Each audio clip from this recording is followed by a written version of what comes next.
Depuis un an, Jean-Marc Conrad profite de sa retraite pour lire, voyager et continuer à entretenir quelques coins secrets. L'affaire Dutroux occupe encore souvent ses pensées, confesse-t-il, trop souvent. Pour moi, il y aura un avant et un après. Mais je n'en dis pas davantage, voilà.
Bonjour très chers auditeurs et auditrices, vous écoutez la voix de Portici. Alors avant d'aborder le sujet du documentaire dénommé Dutroux à la lumière, une histoire belge, je vais vous faire d'abord l'introduction. Parlons avant tout des objectifs principaux de ce documentaire. Ils sont simples. Ils sont d'exposer dans le vacarme médiatique actuel tendant à légitimer la libération des dénommés Dutroux, Lelièvre et Martin sur fond de droit l'incongruité d'une telle démarche en exposant le fait que cette affaire dite de Dutroux n'a livré qu'une infime partie de sa réalité. Secret de polichinelle, me direz-vous, bien sûr, mais secret qui devient de plus en plus dur à porter lorsque nos oreilles se retrouvent sans cesse assaillies par ces grands prêtres de la messe médiatique dominante qui n'ont de cesse, et ce depuis maintenant plus de 20 ans, de nous ressasser le même sermon prônant le culte du Dutroux prédateur qu'ils ont isolé. Enfin non, pardon, je devais dire prédateur isolé.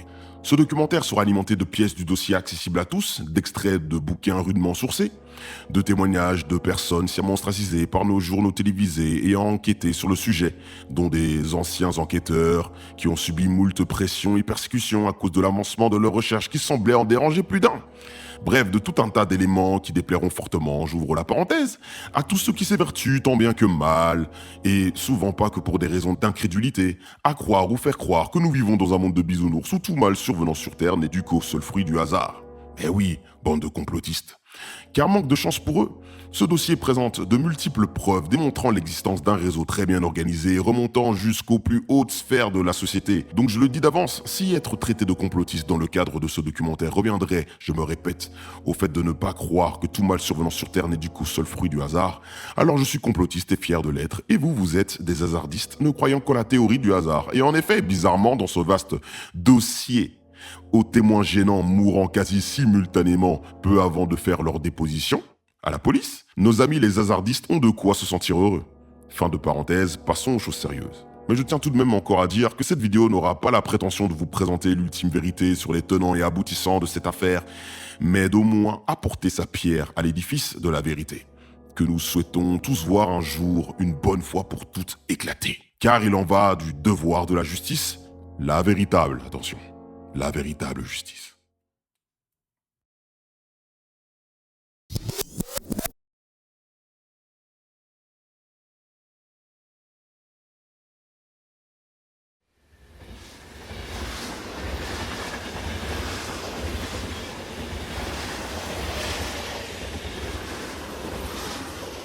L'affaire dite de Dutroux et ses dossiers connexes sont au même titre que celle des tueries du Brabant wallon, une sorte de synthèse de tout ce qui cloche un petit peu dans ce pays.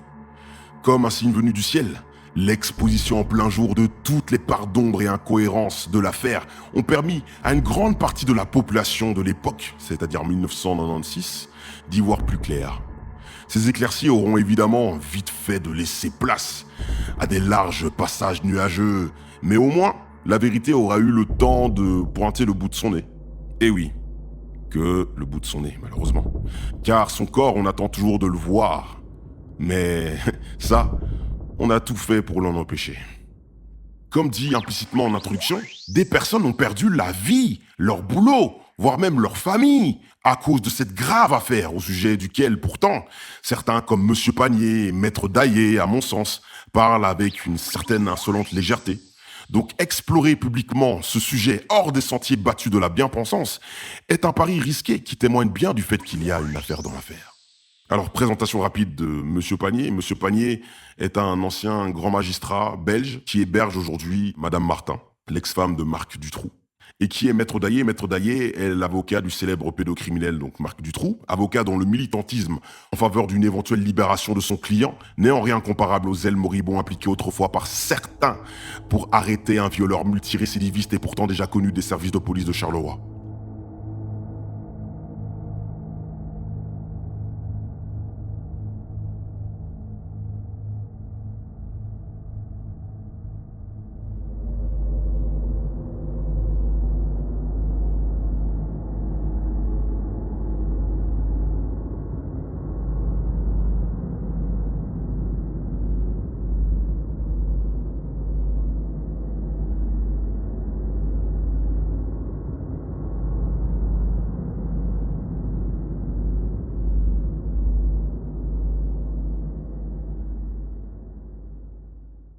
Fin de la présentation. Continuons. Il est donc bien loin le temps où les Belges, peuple vaillant et redouté par Jules César, étaient plus de 500 000 dehors à crier lors de la marche blanche leur soutien aux parents des victimes de Dutroux, entre guillemets, et leur colère envers le laxisme latent et quasi complice des institutions politico-médiatico-judiciaires de l'époque. Acte symbolique, les pompiers arrosent le tribunal pour laver la justice. Car en effet, ce qui se passe 2 décennies plus tard paraît impensable. Christian Panier, Jean-Denis Lejeune, parle aussi d'une tendance qu'il appelle la victimolatrie, autrement dit une mise excessive, dit-il, des victimes sur un piédestal. Il ajoute la victime devient un statut en soi, c'est toujours dans Sud Presse, c'est une quasi-profession qu'on va mettre dans la puce de votre carte d'identité. Vous êtes une victime professionnelle ? Le système a en effet réussi un tour de magie dont lui seul a le secret. Il est parvenu à retourner la situation en sa faveur, au point où on est arrivé aujourd'hui à considérer comme fous tous ceux qui constatent l'existence évidente d'un réseau de pédocriminalité gravitant autour de Dutroux. On l'a toujours dit que ce n'était pas un pédophile isolé, un pédophile d'ailleurs. D'abord c'est autre chose, mais on a toujours dit que c'était dans le milieu polycriminel, dont Dutroux et d'autres étaient protagonistes. Donc oui, on n'a jamais sorti de cette hypothèse-là, en tout cas nous, même si plusieurs procès d'assises ont voulu dire l'inverse ou plutôt simplifier le dossier. Bientôt, ce multirécidiviste sera libéré, comme d'ailleurs l'a été son ex-compagne et son complice, le lièvre.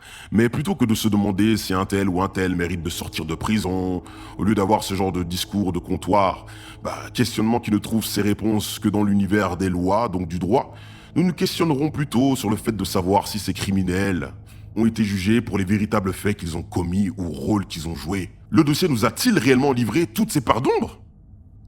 Voyons voir un peu.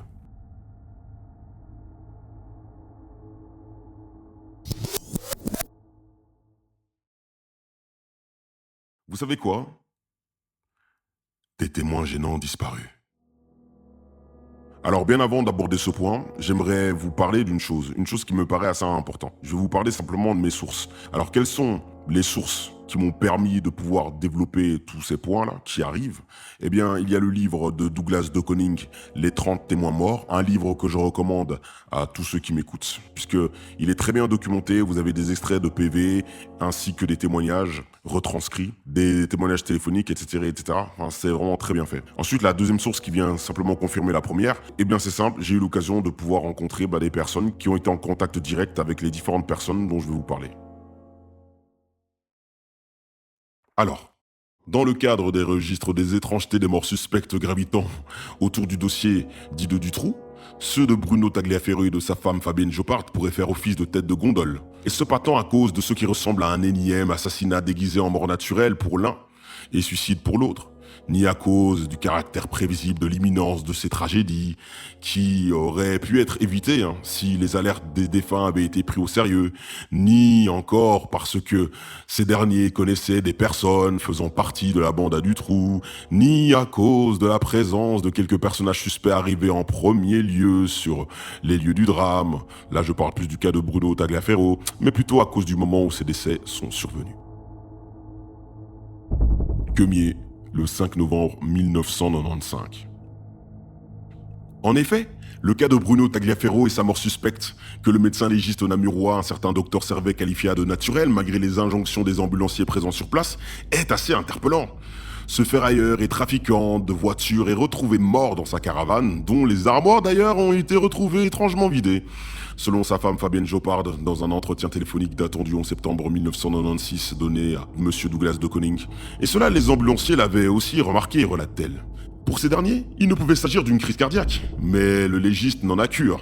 Balayant leur protestation d'un revers de la main, il écrira tout de même son rapport. Néanmoins, il avouera plus tard qu'aucune prise de sang n'avait été prise sur le Maccabée. Fabienne Jopard est en furie. Elle ne cessera donc jamais de combattre la thèse de la mort naturelle de son mari jusqu'au dernier jour.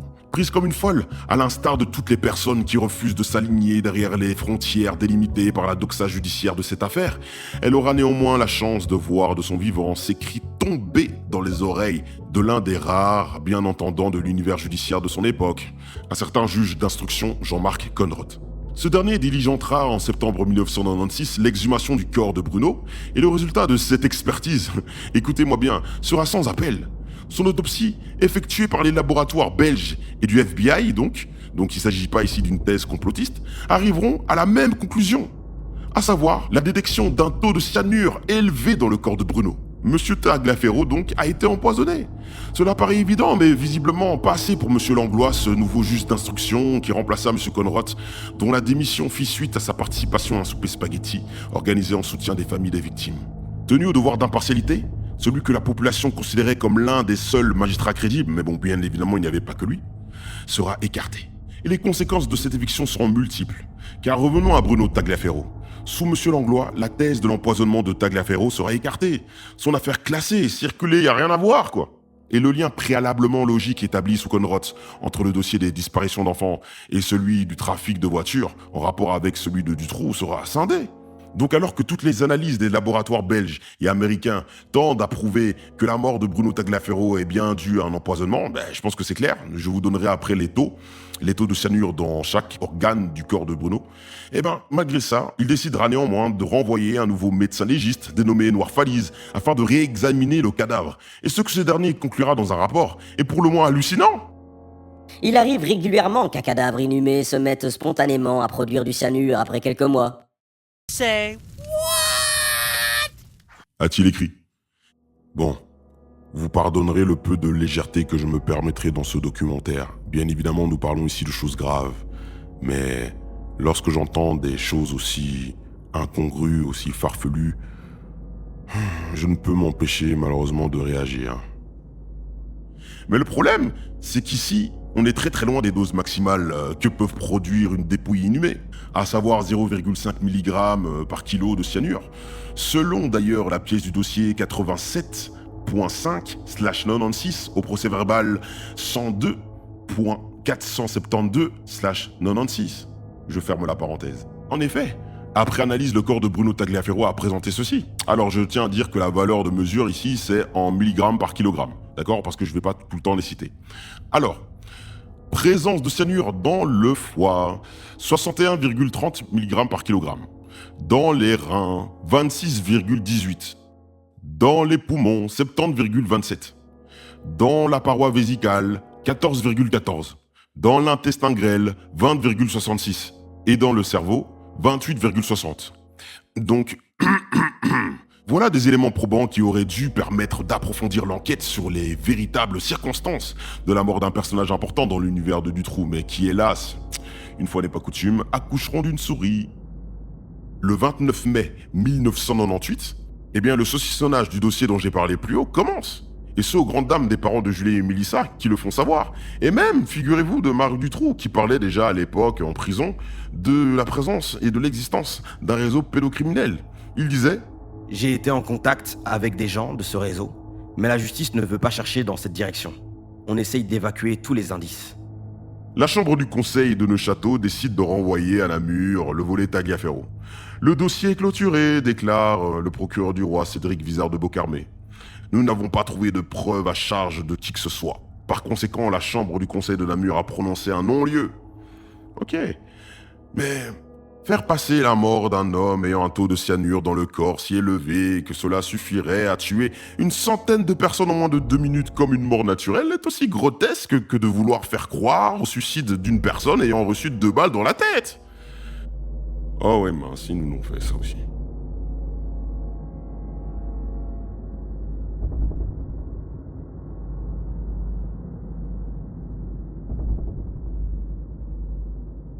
Alors, pourquoi la mort de Bruno Tagliaferro était-elle si importante?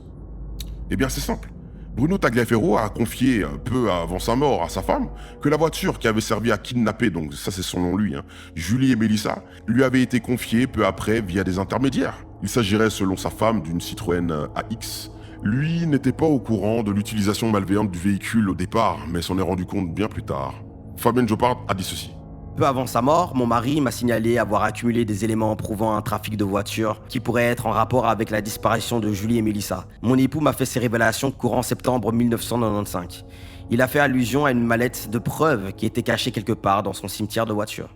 Et cette mallette, Fabienne Jopard croit qu'elle a certainement été emportée par le pégiste Georges Zico, ce policier de Charleroi qui était présent en premier sur les lieux de la scène de mort. Ce flic que Bruno n'appréciait guère et se méfiait, disant même à son épouse « Si Zico se fait arrêter, je pourrais parler. » Mais bon, malheureusement pour lui, il n'en aura jamais le temps, et sa ferraillerie aura été fouillée.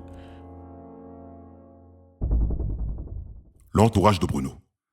Dans le milieu des trafiquants de voitures et des ferrailleurs de Charleroi, puisque vous avez bien compris que Bruno lui-même était un trafiquant de voitures, eh bien tout le monde se connaît. Michael Diakos-Travianos, ce trafiquant de pneus de Gemep-sur-Sambre qui compte, entre autres parmi ses proches, Michel Lelièvre, ce jeune toxico, Michel Nioul qu'on ne présente plus, ainsi que Marc Dutroux, avec lequel il allait en Europe de l'Est pour, selon plusieurs témoignages, ramener des filles en Europe afin de les prostituer, était une connaissance de Bruno. Et bien évidemment, la plupart de l'entourage de Michael connaissait Bruno Tagliaferro. Du haut de son statut de témoin gênant, il n'est pas difficile de comprendre la nécessité pour certaines âmes obscures de le voir disparaître. Et vu la haine du milieu pédocriminel qu'il nourrit depuis tout petit, car il faut savoir que lui ainsi que sa femme, ils ont eu une enfance très difficile. Je veux dire, ils avaient déjà la haine contre le milieu pédocriminel. Et on comprend vite qu'il aurait tout fait pour ne pas garder le silence. Alors Bruno Tagliaferro, il faut savoir qu'il est mort le 5 novembre 1995, le lendemain de ce qui allait s'annoncer comme l'éclatement de la bande à Dutroux. Parce qu'il faut savoir que dans la nuit du 4 au 5 novembre 1995, Dutroux et Weinstein, son complice, se sont retrouvés pris d'assaut par la police de Charleroi suite à une prise d'otage qui tourne mal, car l'un des otages parviendra à s'échapper. Étonnamment, Dutroux aura la même chance. Dans la tension ambiante, le mois de novembre 1995 semble être le mois des liquidations. Bernard Weinstein, le complice de Dutroux, sera drogué au rohypnol et enterré vivant par Dutroux dans son jardin, et le fort supposé meurtrier de Bruno Tagliaferro ne sera donc jamais arrêté, sans aucun doute parce qu'il devait en savoir un petit peu trop sur le réseau qui tue sans exister. D'ailleurs, à ce sujet, il est important de préciser que Dutroux, qui était un temps soupçonné par la presse d'avoir commandité le meurtre de Bruno, avant que l'affaire ne soit classée sans suite, donc on parlait bien au départ d'un meurtre, pour le cas de Bruno, on parlait pas d'une mort naturelle. Il faut savoir que Dutroux, depuis la prison, il a essayé d'interpeller le juge Langlois et l'excellentissime procureur Broulet dans une lettre datant du 27 février 1999, lettre dans laquelle il parle de la nécessité d'aller creuser plus loin dans cette affaire de la mort de Bruno. En fait, il faut bien comprendre une chose, c'est qu'il y a tellement de parts d'ombre non élucidées et d'incohérences autour de l'affaire dite de Dutroux, que beaucoup se retrouvent même aujourd'hui à toujours se demander qui a réellement kidnappé les petites. Qui a réellement kidnappé Julie et Mélissa? Cela reste Dutroux le prédateur isolé selon la doxa belge, mais dans les faits, quand on s'intéresse au dossier, on se rend compte que les choses sont bien plus floues que ça. Gérard Rogue est l'un des spécialistes de l'affaire Dutroux pour la TV belge. Pour lui, au contraire, Dutroux n'est qu'un psychopathe isolé. toutes ces filles qu'il a violées des années 80 jusqu'en 96, on ne les a jamais retrouvées dans un réseau. On les a retrouvées mortes ou vivantes. Et celles qu'on a retrouvées vivantes, et notamment Sabine qui a passé plus de 80 jours chez Dutroux, elle n'avait personne d'autre que Dutroux. Le cas de Sabine et Laetitia, ces deux rescapés du pédocriminel, ne doivent absolument pas être confondus avec celui de Julie et Mélissa. D'accord ? D'ailleurs, je tiens à rappeler que de nombreuses traces ADN pouvant aider, logiquement, à en savoir plus sur l'affaire, furent retrouvées dans la cage de Dutroux. Des cheveux, du sperme, etc. Elles ont été prélevées. Mais presque 25 ans plus tard, nous attendons toujours les résultats. Et on peut toujours attendre. Pourquoi ne pas avoir livré les résultats des expertises, si Dutroux est le seul coupable ? Avons-nous peur que cela puisse exposer d'autres personnes ? Peut-être un peu plus importante, c'est juste une question. Mais bon, nous consacrerons un point sur ce sujet, parce qu'il est somme toute important. En début 2002, lors d'un entretien avec Jean-Marie de Decker, sénateur VLD, Dutroux lui posera ouvertement la question de savoir ce qu'il aurait à gagner de mentir sur la question de son implication dans l'enlèvement des deux fillettes, puisqu'il est déjà condamné et connu du grand public. Journaliste de la chaîne privée flamande VTM qui diffuse l'émission a en effet réussi à interviewer Marc Dutroux dans sa cellule et le pédophile présumé accuse lourdement. La justice belge, dit-il, n'a pas fait son travail dans le démantèlement des réseaux pédophiles. William Heinzer. Depuis l'arrestation de Marc Dutroux le 13 août 1996, la Belgique attend le procès du meurtrier présumé de 4 enfants. Et depuis 5 ans et demi, la Belgique se demande si Marc Dutroux est un pervers isolé ou le membre d'un réseau pédophile. Face à ce sénateur flamand, Marc Dutroux aurait lui-même apporté la réponse dans des circonstances rocambolesques. Il a vraiment confirmé qu'il y a des réseaux, qu'il connaît les noms. Le sénateur Jean-Marie de Decker a obtenu le droit de rendre visite début janvier au détenu le plus surveillé de Belgique. Dans sa cellule, Marc Dutroux est observé toutes les 7 minutes, 24 heures sur 24. Mais il semble bien que les gardiens n'aient pas imaginé qu'un journaliste de télévision allait accompagner le sénateur. Dès qu'on est entré dans la prison, le bonhomme, le journaliste, était invité à rentrer aussi. Donc probablement on pensait que c'était mon chauffeur. On a même posé la question là. Et je peux bien comprendre qu'un journaliste a utilisé ce moment pour entrer dans la cellule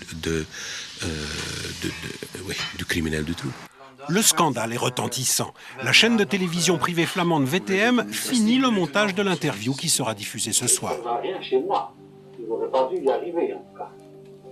Mais déjà, la chaîne a communiqué le texte d'un bref fragment où Marc Dutroux dit, je cite, « Il existe bel et bien un réseau avec toutes sortes de ramifications criminelles.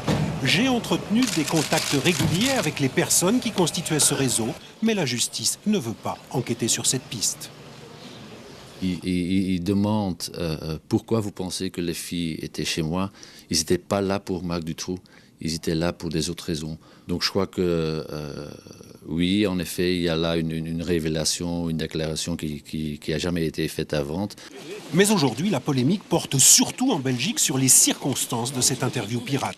Le ministre de la Justice accuse le sénateur de couvrir de honte le Parlement belge et le chef du parti du sénateur, le VLD, envisage des sanctions. Je trouve qu'il a discrédité le VLD et qu'il a aussi discrédité le ministre de la Justice. Et ça ne va pas ? Ce n'est pas pour cela qu'il a obtenu un mandat de sénateur VLD. Pour entendre à nouveau la voix de Marc Dutroux, il faudra peut-être attendre son procès. Ce ne sera pas avant février 2003. Mais bon, certains diront qu'un criminel tel que Dutroux ne peut pas dire de vérité. C'est sûr qu'il est coutumier du mensonge, mais... Vous savez, c'est quoi le pire ? Toutes ces années d'enquête n'ont apporté aucun élément à charge sur ce point. Bienvenue en Belgique. Mais bon, c'est aussi pareil ailleurs. Cette interview dite pirate a énormément déplu au monde politique, qui s'est beaucoup plus consterné sur la façon dont a été donnée cette dernière, chose qui est quand même assez compréhensible. Mais par contre, ils se sont beaucoup moins concentrés sur le fond de cette interview et ce que Dutroux a pu dire dans cette interview. Il a dit qu'il faisait partie, comme vous l'avez entendu, d'un vaste réseau. Un vaste réseau a plusieurs ramifications criminelles. Et cela n'est pas du tout de l'ordre de la thèse complotiste. Toutes les personnes qui connaissent le dossier, même les parents des victimes, dont Gino Rousseau, qui lui-même dit de sa propre bouche qu'il a toujours dit qu'il s'agissait d'un réseau polycriminel. Eh bien dites-moi, vous les hasardistes, vous qui dites que c'est du fantasme, de l'ordre du fantasme, eh bien, répondez-moi. En quoi est-ce que des parents qui viennent de perdre leurs enfants dans des circonstances tragiques, en quoi ces parents, puisque vous dites que c'est du fantasme, en quoi ces parents prennent-ils un malin plaisir à se dire ou s'imaginer que leurs enfants, eh bien, sont morts, victimes d'un vaste réseau de polycriminalité? En quoi cela est-il un fantasme? En quoi cela est-il un plaisir pour eux? En quoi cela est-il excitant? Et que vont-ils gagner justement en croyant cela? Un parent digne de ce nom, donc à l'image justement des parents des victimes, ne cherche qu'une seule chose, à savoir la vérité. Après, si il y avait des éléments probants qui étaient là pour prouver qu'il n'y avait que Dutroux comme responsable dans cette affaire, eh bien il se serait contenté de cela. Mais oui, en quoi cela est-il excitant de vouloir croire en telle ou telle chose pour un parent qui a perdu ses enfants? La seule chose qu'il recherche, c'est la vérité. C'est tout. Faut arrêter un petit peu de prendre les gens pour des idiots. Ça, c'est les choses qui m'énervent. Cette façon de disséquer l'opinion publique en disant que voilà, il y a les conspirationnistes et les autres, comme si les conspirations n'existaient pas. Si cela était le cas, ce mot n'existerait même pas dans le dictionnaire. Ça m'énerve, ça. Les associations de malfaiteurs, ça existe, et dans tous les domaines possibles. En matière de vol, en matière de meurtre, en toute matière de criminalité, s'il y avait véritablement des éléments probants qui attestaient le fait que Dutroux était le seul responsable, c'est à savoir Dutroux, Martin et Le Lièvre, qu'ils étaient les seuls responsables de cette affaire. Mais vous pensez véritablement que les parents seraient encore là en train, excusez-moi, de s'exciter à essayer de chercher la vérité? Mais bien sûr que non. Bien sûr que non. On peut manipuler le dossier tant qu'on veut dans tous les sens, à gauche, à droite, en haut, en bas. C'est du fantasme morbide. Je dirais un peu comme l'avocat de Sabine, que nous avons affaire à certains journalistes vautours qui se repaissent du malheur des parents de victimes et des victimes pour créer là-dessus un brouillard qui leur permet de dégager des fantasmes et d'exciter la population. Je trouve que là, on n'est plus du tout dans le journalisme. On est véritablement dans une espèce de guerre sainte, de croisade. On est très loin du journalisme.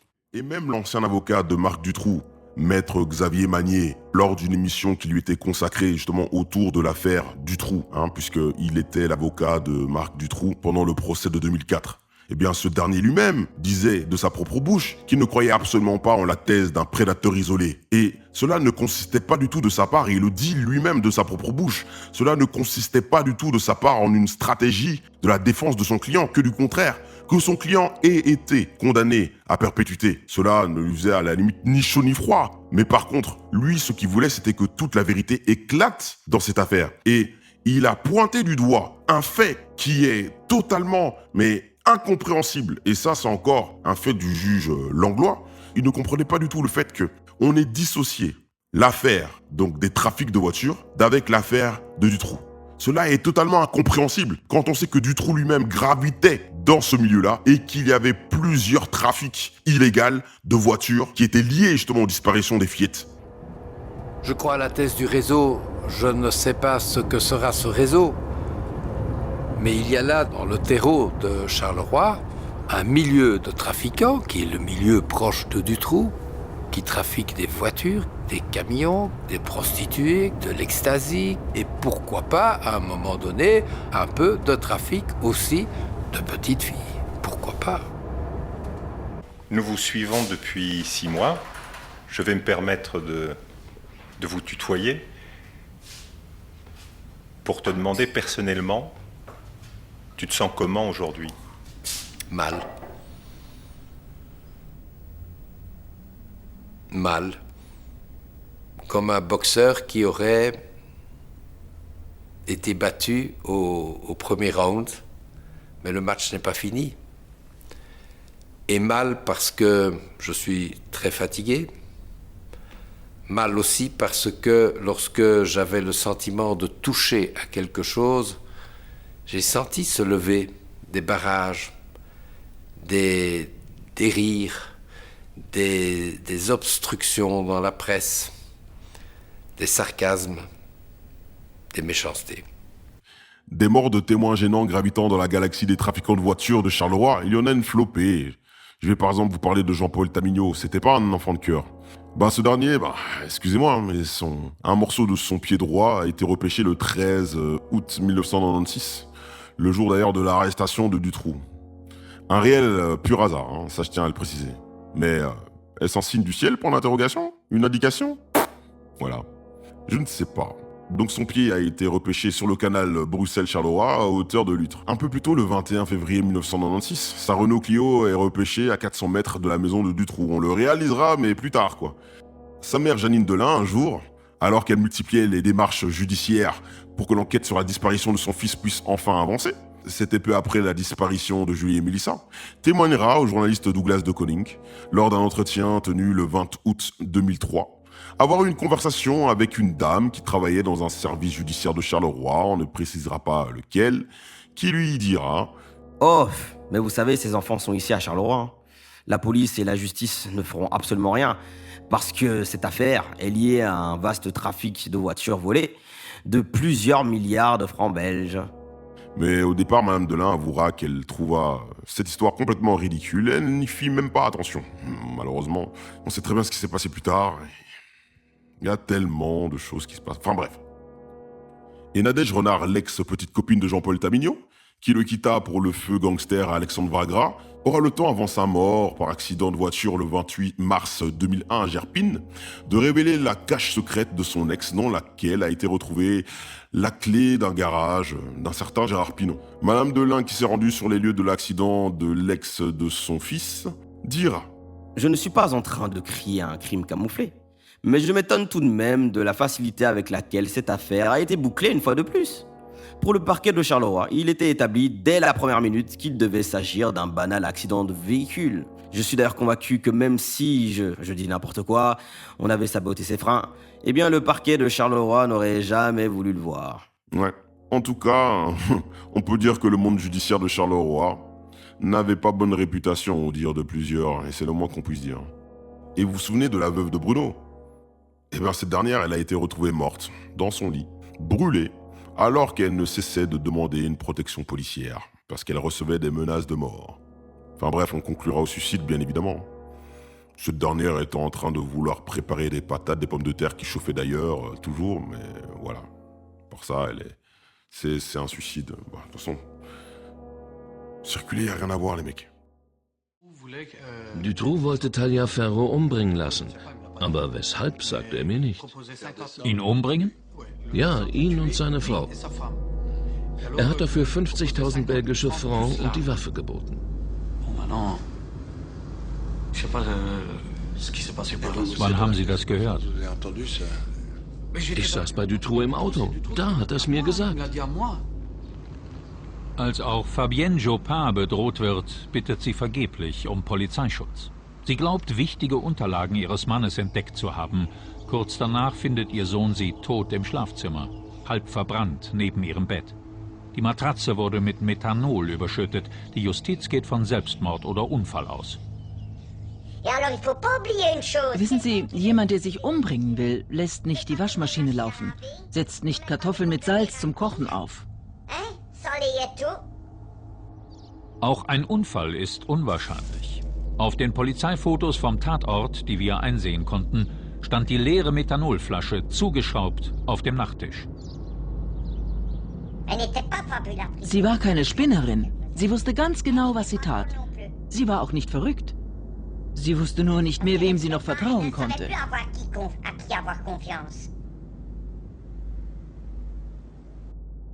Julie et Mélissa sont-elles mortes de faim ? Comme dit plus tôt, de nombreuses personnes semblent l'ignorer, car victimes du matraquage médiatique, mais les parents de Julie et Mélissa, qui connaissent mieux le dossier que quiconque parmi nous, ignorent encore tout de qui a enlevé leur enfant et les circonstances de leur mort. Pareil pour les parents d'Anne et Fieux, qui se demandent toujours où, qui et pourquoi ont été enlevés leurs enfants. Car il faut le savoir, pour revenir sur le cas de Julie et Mélissa, que la thèse des enfants morts de faim n'a pour seul fondement que les dires de Dutroux, couplés par des recherches assez insuffisantes du juge Langlois. En effet, si l'on considère le rapport d'autopsie des fillettes, cette thèse perd toute crédibilité. Sinon, outre l'état de sous-alimentation avancé des dépouilles, comment expliquer les traces de violence atroces sur les dépouilles, ainsi que de viols par voie anale et vaginale constatés par les légistes, si elles n'étaient mortes que de faim? Qu'on explique cela. Qu'on explique. Pourquoi ne nous explique-t-on pas cela? Après, on va dire qu'on est des complotistes. Non, nous basons sur le rapport d'autopsie des légistes Abati, Bautier et Prignon, rapport qui date du 15 octobre 1995. Ce n'est pas du complotisme. Comment expliquer tout cela? Et autre question, que faire de toutes ces pistes provenant de témoins différents ayant signalé avoir vu les fillettes à plusieurs endroits différents de la ville caroloringienne? Est-on sûr qu'elles aient bien passé 104 jours dans la cache? Le contraire reviendrait à remettre en question absolument tout, hein, car Dutroux était en prison à cette période-là. Et aucune de ces questions ne trouveront réponse puisque le juge Langlois n'est obsédé que par une seule thèse, celle du prédateur isolé. Il diligentera d'ailleurs un endocrinologue Jaroslaw Kolanowski en 1998 qui nous expliquera une chose hors du commun, mais une fois n'est pas coutume hein, dans ce dossier. Et il faut être habitué. Hein. Donc il l'expliquera. Écoutez-moi bien. Il n'est tout à fait pas impossible que les enfants aient pu rester vivantes 3 mois. Donc, je précise, du 6 décembre 95 au 20 mars 96, c'était pendant que Dutroux était en prison. Avec des provisions de 2 mois, à condition qu'elles se soient donné un régime très strict. Ce qui semble, faut-il encore le rappeler, assez difficile à concevoir de la part de 2 enfants de 8 ans. Donc, s'il vous plaît, fermez les yeux, ouvrez grand vos oreilles et écoutez-moi s'il vous plaît. Et imaginez des enfants maltraités, matin, midi, soir, qui ont des traces de violence de toutes sortes, hors normes sur leur corps. Imaginez-les, des enfants de 8 ans, enfermés dans une cache, s'organiser pour rationner journalièrement leur nourriture en vue de survivre le plus longtemps possible. Imaginez ça. Imaginez ça. Des enfants de 8 ans. Imaginez ça. Voilà le scénario minable auquel on nous demande de croire. En fait, il ne nous est pas demandé d'y croire. Nous sommes obligés, sinon nous sommes des complotistes. Dans votre livre, vous dites aussi qu'il y a une anomalie énorme, une incongruité à accepter la thèse de Marc Dutroux qui dit que les petites sont mortes de faim parce qu'il était en prison et qu'elles sont mortes quelques heures après sa libération le 21 mars 1996. Ce qui voudrait dire qu'elles auraient vécu 104 jours sans manger, sans boire. Donc c'est quelque chose qui n'est pas tenable, qui a d'ailleurs été reconnu par un expert nutritionniste, un expert. Enfin, il y a eu des experts qui se sont penchés sur le problème, qui ont dit oui, non, on ne peut pas accepter l'idée qu'elles aient pu tenir aussi longtemps. Et c'est la thèse qu'on a de la justice, c'est finalement ce qu'on va laisser entendre comme vérité par rapport à cette histoire pour toujours. À ce sujet d'ailleurs, pour nous donner une certaine idée de l'incongruité d'un tel scénario, le journaliste Douglas de Koning compare dans son livre le calvaire nutritionnel des fillettes tel que présenté par la justice belge avec le jeune d'un militant de l'IRA, un certain Bobby Sand. Sacré gaillard de 27 ans, il est mort après 65 jours de grève de la faim, soit 40 jours de moins que les fillettes. D'accord ? Il lui en plus il s'est endormi dans un lit chauffé de son dispensaire tandis que les pauvres gamines auraient, si l'on s'en tient au scénario retenu par la justice, passé l'hiver dans le froid. Autrement dit, les 2 fillettes auraient été beaucoup plus solides que lui si l'on s'en tient à ce que nous dit la justice. Dur à croire, n'est-ce pas? En conclusion de ce point, je tiens à rappeler que c'est Dutroux qui dira que les fillettes sont mortes de faim à son retour de prison, car il a été condamné pour son implication dans un trafic de voitures. L'une serait morte le 20 mars 96, d'après ses dires, et l'autre quelques jours plus tard. Il dira qu'il a essayé de prendre soin de Mélissa dans la nuit du 23 au 24 mars 96 en allant acheter une boîte de néogénil et des seringues dans une pharmacie de garde. Les enquêteurs verront la preuve de cet achat. Langlois prendra ses dires pour argent comptant. Voilà sur quoi la thèse des fillettes mortes de faim, auquel vous croyez tant, est basée. Dormez tranquille. Alors bien évidemment, je ne peux terminer d'aborder le cas de Julie et Mélissa mortes de faim sans vous parler de l'ex-femme de Marc Dutroux, à savoir Michel Martin. Cette dernière est connue aux yeux de la doxa comme étant celle qui a laissé les petites mourir de faim. Bien sûr, si l'on s'en tient à la version officielle qui dit que les fillettes étaient restées dans la cave de Noël 1995 au 20 mars 1996.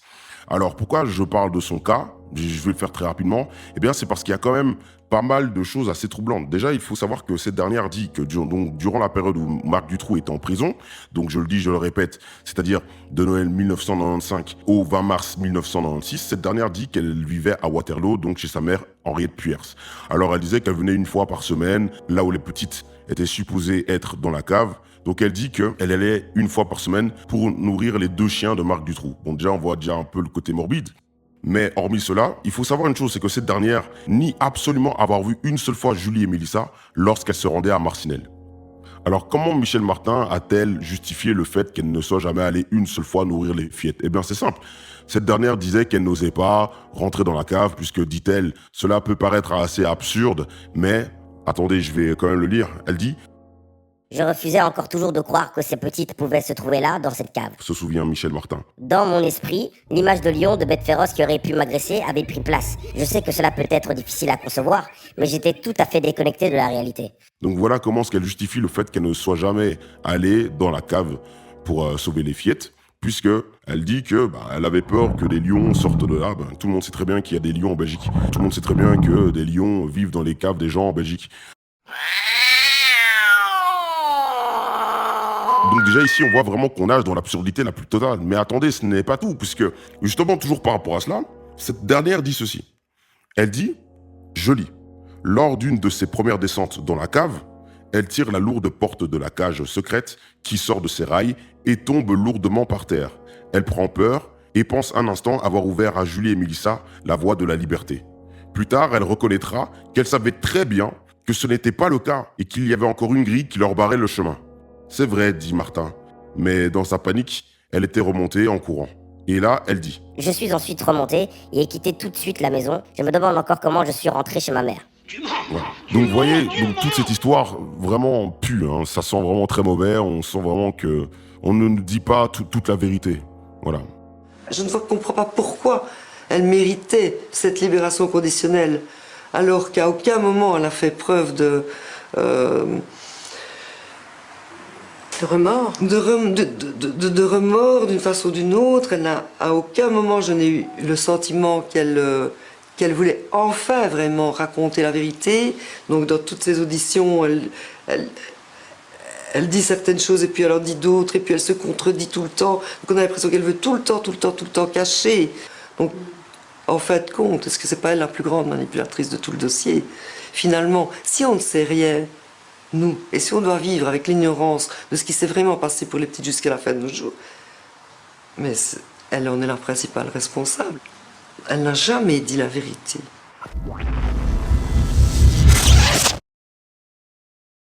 Je dois vous avouer une chose, toujours au sujet de Julie et Mélissa et Anne et Effieux. Plus j'ai évolué dans mes recherches pour vous parler de cette affaire, plus j'ai découvert combien j'étais loin de m'imaginer à quel point cette dernière avait été réglée de façon si scandaleuse et incomplète par les cours et tribunaux, certains chefs de police ou gendarmerie et le successeur de M. Conrad. Comment ne pas être dégoûté de la justice devant laquelle nous sommes sommés de nous fier en cas de pépin, lorsque celle-ci, dans des cas comme celui qui nous intéresse, semble plus se démener à camoufler des pistes visiblement dérangeantes plutôt que de les poursuivre et les révéler en plein jour. Monsieur Jean-Pierre Adam, aujourd'hui ex-gendarme, a d'ailleurs fait les frais de ces malversations. Et il est curieux de noter qu'aucun documentaire dédié à l'affaire dite de Dutroux n'a ne serait-ce qu'une seule fois évoqué les pistes cohérentes que poursuivait ce monsieur. Toutes mes sources à ce sujet proviennent de journaux papier qui faisaient le compte-rendu de tout ce qui se disait lors du procès Dutroux en 2004. Un article est d'ailleurs visible à l'écran. Ce témoignage capital donc, Jean-Pierre Adam l'a bel et bien partagé durant le procès.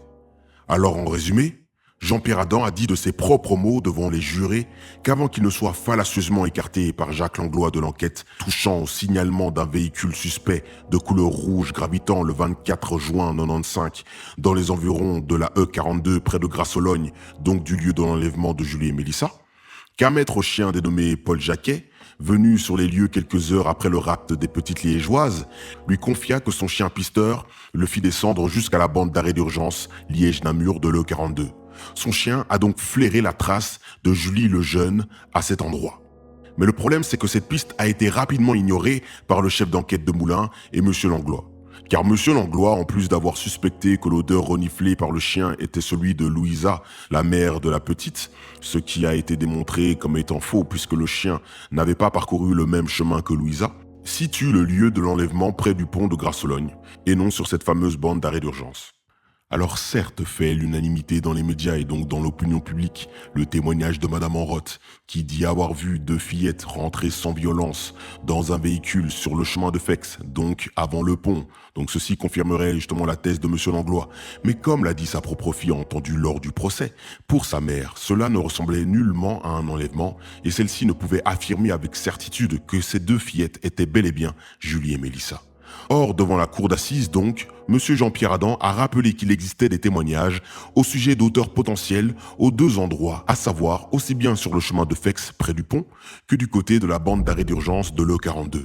Je rappelle toujours au passage que la justice n'a pas permis de répondre à la question capitale qui est de savoir concrètement qui a enlevé Julie et Mélissa et que Dutroux n'a jamais participé à une reconstitution de cet enlèvement puisqu'il a toujours nié y avoir participé. Donc, comment expliquer les affirmations audacieuses que certains médias ou documentaires mainstream incriminant directement Dutroux sur ce point précis, donc de l'enlèvement des fillettes et non de leur détention et séquestration par ce dernier, quand la justice elle-même n'a jamais pu y donner une réponse claire? Qu'est-ce qui les anime exactement? L'ignorance? La soif, excusez-moi, de sensations fortes? La quête du buzz? Une simple manœuvre d'occultation de la part de quelques-uns afin que, tel un réflexe pavlovien de masse, une si basique question toujours non élucidée ne soit jamais considérée comme une boîte de Pandore dont, en réalité, plusieurs craignent l'ouverture? Bref, ces questions ne trouveront sûrement jamais réponse adéquate, mais vous allez au moins découvrir ce que Monsieur Jean-Pierre Adam a commencé à déceler avant qu'il ne soit écarté de son enquête. Suivez donc bien tout jusqu'au bout. On n'a jamais su exactement de quoi elles sont décédées, comment, par qui. Donc personne n'est condamné non plus pour leur décès, pour leur mort. Il n'y a pas eu d'aveu, il n'a pas enlevé Julie et Mélissa. D'ailleurs, il n'y a même pas eu de reconstitution de l'enlèvement de Julie et Mélissa, parce qu'il n'y avait personne à mettre sur les lieux de la reconstitution. Plusieurs années après ce jour du 24 juin 1995 qui hanta et qui continue de hanter la Belgique, Jean-Pierre Adam s'est rendu compte que le témoignage de Paul Jacquet, le maître chien, avait été injustement écarté. Il a dit au procès de 2004 qu'il avait eu une conversation avec le chef d'enquête de Moulin et que ce dernier lui affirma avoir contacté le maître chien. Demoulin lui a dit que c'était bon, tout était clair à présent. Mais il a paru bien plus tard que Demoulin avait en fait parlé avec un autre maître chien. Cette erreur jamais corrigée commise par son supérieur hiérarchique, cette erreur qui ne semblait pas si innocente que cela au dire de Jean-Pierre Adam, qui a déclaré lors du procès que son travail dérangeait clairement certaines personnes, eh bien a marqué le commencement de ces problèmes, car on s'est empressé de se servir de cela pour l'accuser d'avoir prêté des propos erronés à un témoin. Grotesque. Le procureur Broulet, présent au moment du témoignage de Jean-Pierre Adam, a approuvé ses propos. C'est juste ridicule. Le témoin a été mis sous pression pour trouver un prétexte afin d'écarter Jean-Pierre Adam. Je n'ai pas démissionné de la cellule. J'ai été débarrassé de ces 2 dossiers. On ne m'a plus laissé enquêter, a dit Jean-Pierre Adam. Oui, il a bien parlé de 2 dossiers. Nous n'avons parlé jusqu'ici que d'une partie. Maintenant, abordons tout le reste. Accrochez-vous bien. Vous avez donc compris, et c'est important pour mieux saisir la suite, que le témoignage du maître chien a totalement été ignoré, et c'est au point où le gendarme Paul Jacquet n'a jamais été invité par M. Langlois pour la reconstitution des faits, alors que son travail pour cette partie de l'enquête fut très conséquent. Son apport lors de la reconstitution des faits aurait été éclairant, et sa présence souhaitable, a fortiori si le juge d'instruction Langlois avait un doute sur son travail, comme le dirait le journaliste Pierre Guelph dans son livre. Bon, eh bien, pourquoi cette piste de la bande d'arrêt d'urgence est-elle si particulière? Ben c'est simple. La couleur, donc la description du véhicule, diffère de celle du chemin de Fex fait par Madame Enroth, description qui est reprise partout. Encore que je ne dis pas que son témoignage est faux, loin de là, mais ce dernier n'a jamais permis d'identifier formellement un suspect ou quelqu'un susceptible de l'être. Rappelant encore au passage que c'est suite à l'enlèvement du 6 août 96 de Laetitia Delay qu'un véhicule menant à Dutroux a pu être identifié. Mais Jean-Pierre Adam, lui, comme je l'ai dit au départ, enquêtait sur une piste très précise qui l'a d'ailleurs permis d'identifier quelqu'un. Il recherchait un véhicule suspect de couleur rouge, style Ford Fiesta, qui avait été aperçu par plusieurs personnes aux abords du pont de l'E42 à Grasse-Sologne, donc près du lieu du crime, près du lieu du drame. Alors maintenant, je vais vous lire un article de De Morgan, écrit par Monsieur Douglas de Koning, toujours, donc qui date du 8 avril 2004, mais bon, il existe encore plein d'autres articles de journaux qui en ont parlé, entre autres ceux de Michel Bouffiou et encore beaucoup d'autres. En 1995, peu après l'enlèvement, nous avons enregistré 7 témoignages à propos d'une Ford Fiesta ou d'une petite voiture rouge. A expliqué Jean-Pierre Adam.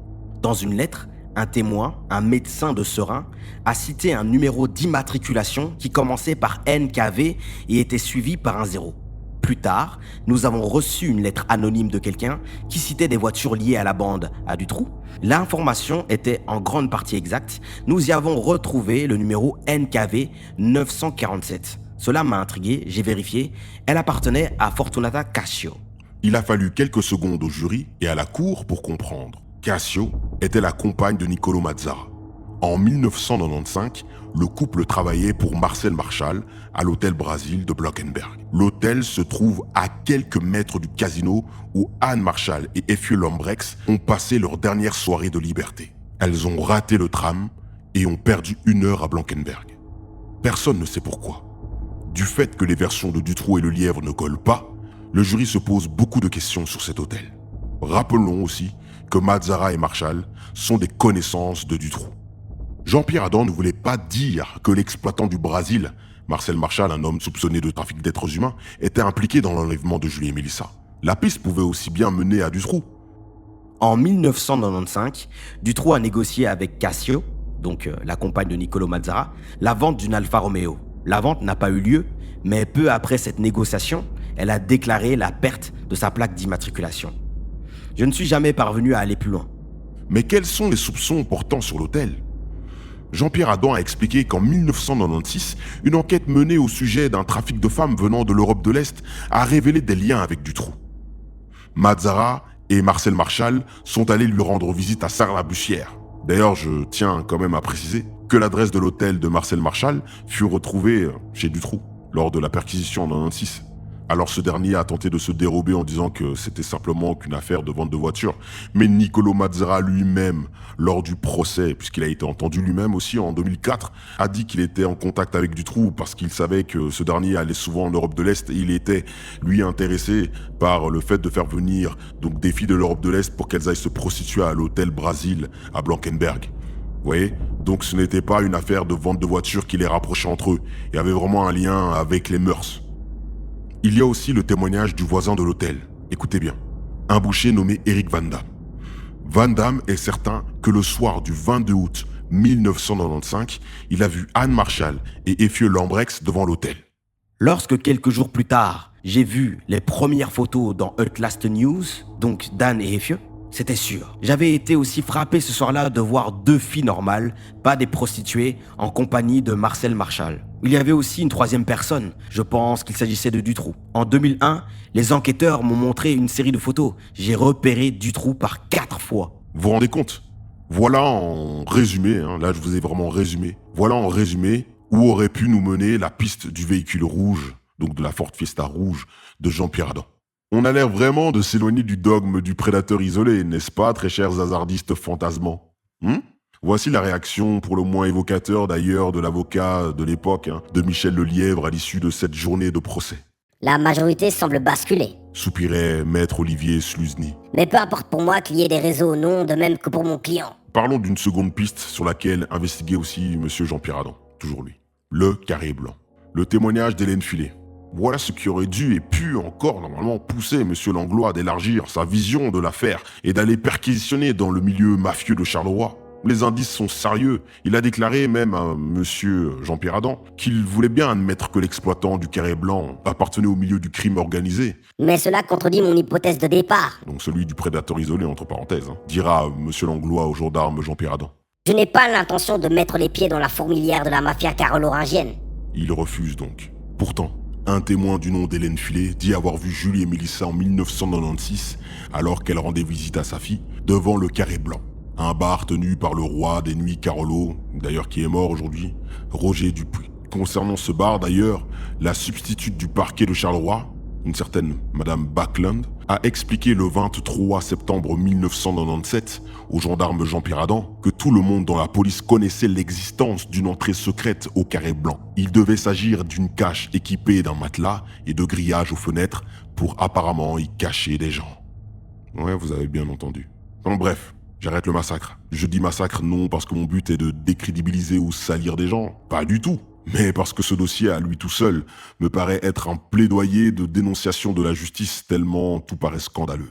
Je termine par vous partager les réactions de l'avocat général et l'avocat de Laetitia Dolé à l'issue de cette fameuse journée de procès. L'avocat général Jean-Baptiste Andris intervient. Il y a désormais trop d'éléments pour qu'on puisse encore parler de coïncidence.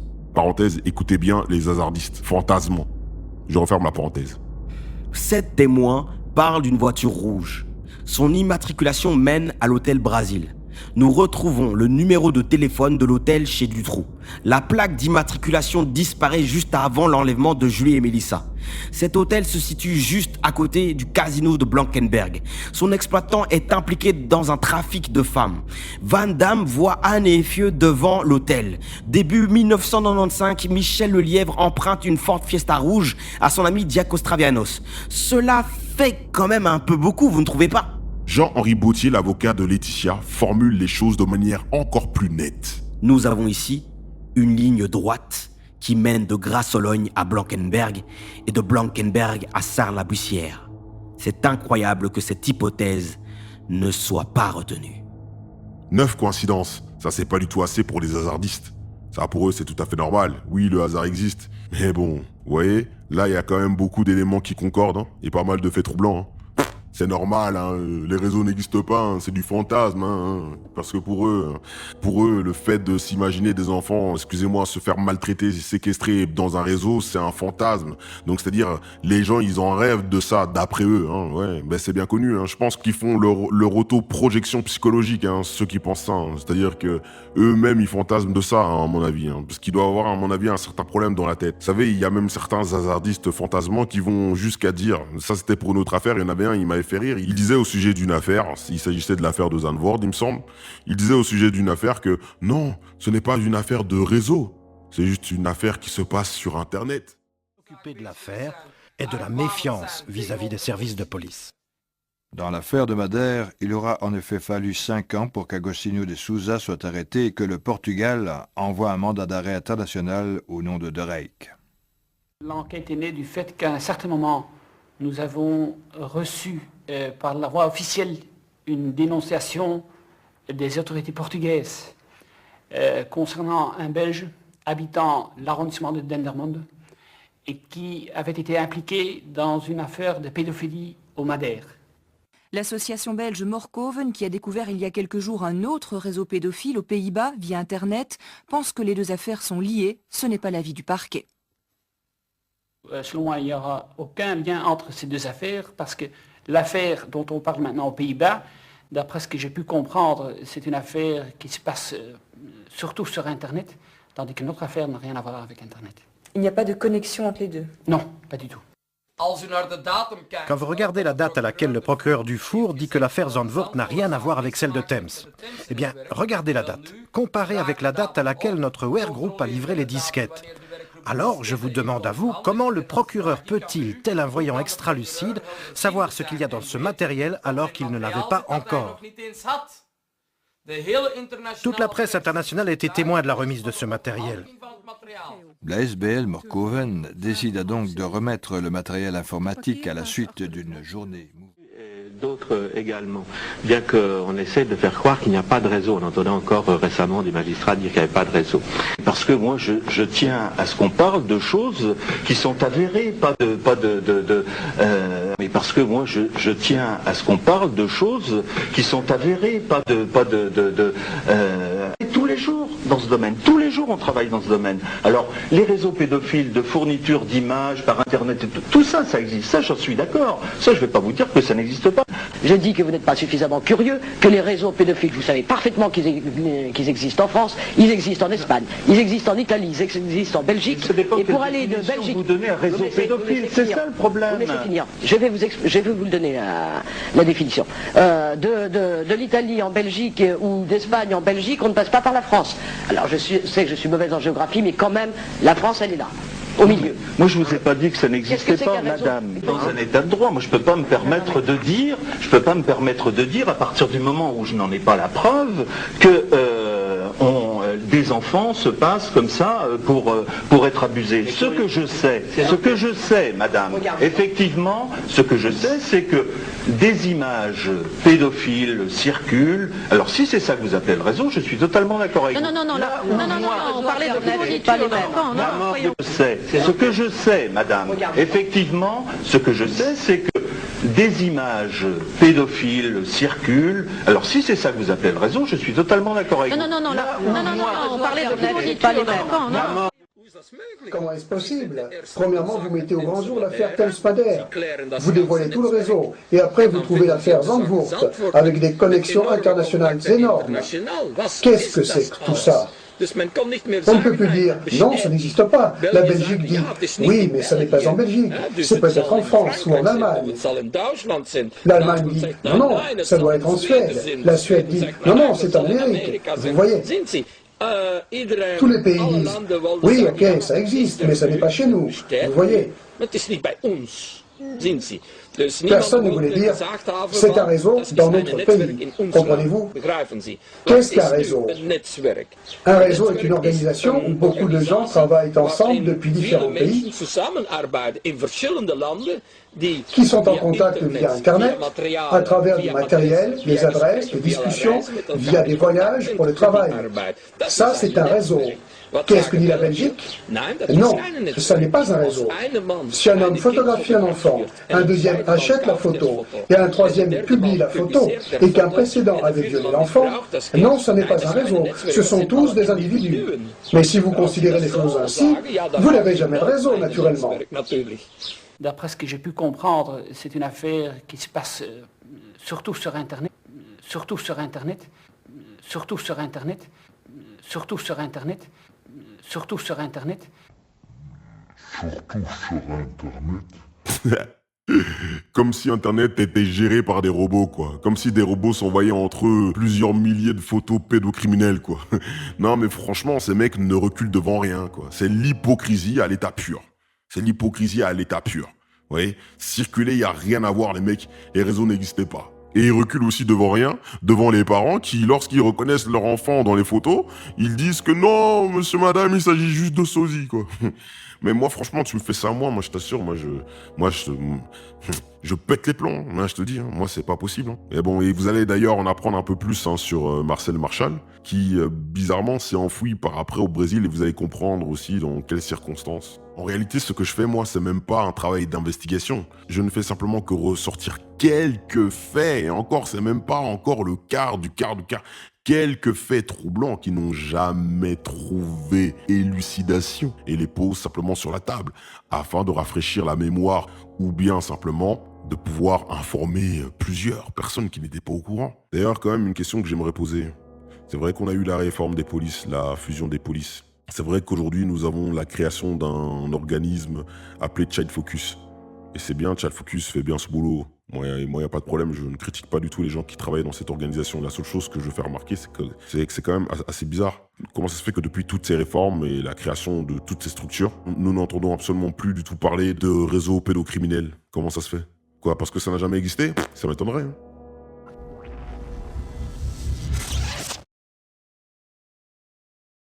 Quels ont donc été les résultats des analyses des traces ADN qui ont été découvertes dans la cage de Marc Dutroux à Marcinelle?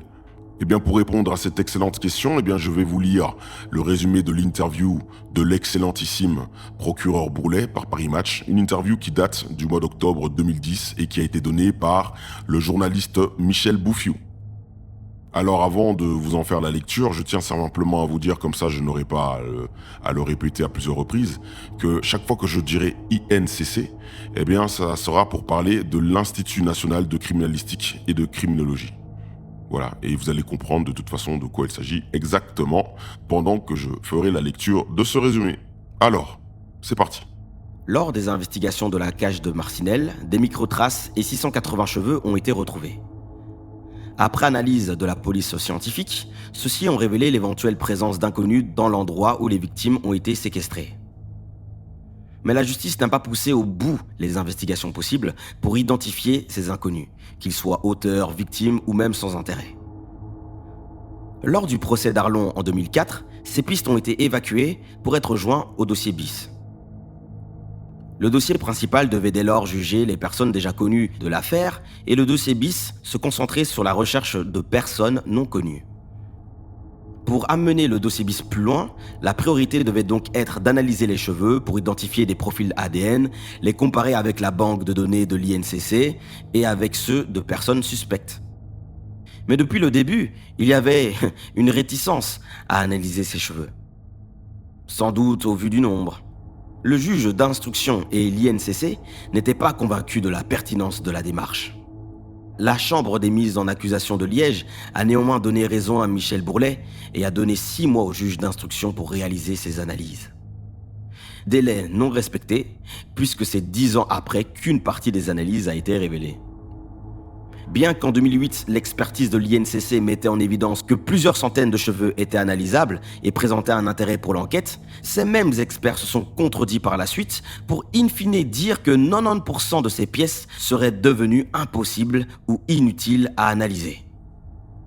Seuls 55 cheveux ont été analysés. Résultat, 2 d'entre eux n'appartenaient pas à des personnes connues pour avoir pénétré dans la cache.